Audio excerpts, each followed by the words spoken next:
আসসালামু আলাইকুম, কেমন আছেন সবাই? শুকনা মরিচ দিয়ে আজকে একটা দারুণ রেসিপি শেয়ার করব। তো তার জন্য এখানে শুকনা মরিচের লম্বা বোটাগুলো আমি কেটে নিয়েছি। তারপর এগুলোকে তেল ছাড়া, সম্পূর্ণ তেল ছাড়া শুকনা খোলায় এগুলোকে ভেজে নেব। সময় নিয়ে আস্তে আস্তে লো হিটে মাটির চুলায় আমি এগুলোকে আস্তে আস্তে ভেজে নেব। খুব ভালো করে লো পাওয়ারে ভেজে নেওয়ার পর কালো কালো হয়ে গেলে নামিয়ে নেব। তারপর সবগুলো থেকে এই যে একটু একটু বোটা রয়েছে সেই বোটাগুলো একটা একটা করে ভেঙে নেব।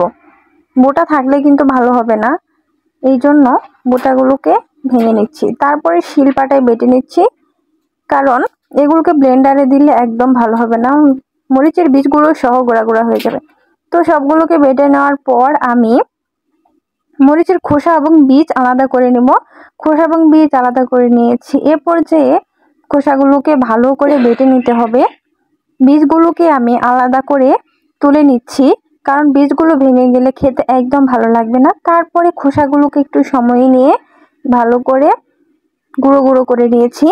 এই পর্যায়ে সবগুলোকে একসাথে করে ভালো করে মিশিয়ে অনেক দিন পর্যন্ত কোনো এয়ারটাইট বয়ামে কিংবা বোতলে, শুকনো বোতলে রেখে আপনারা সংরক্ষণ করে অনেক দিন পর্যন্ত খেতে পারবেন।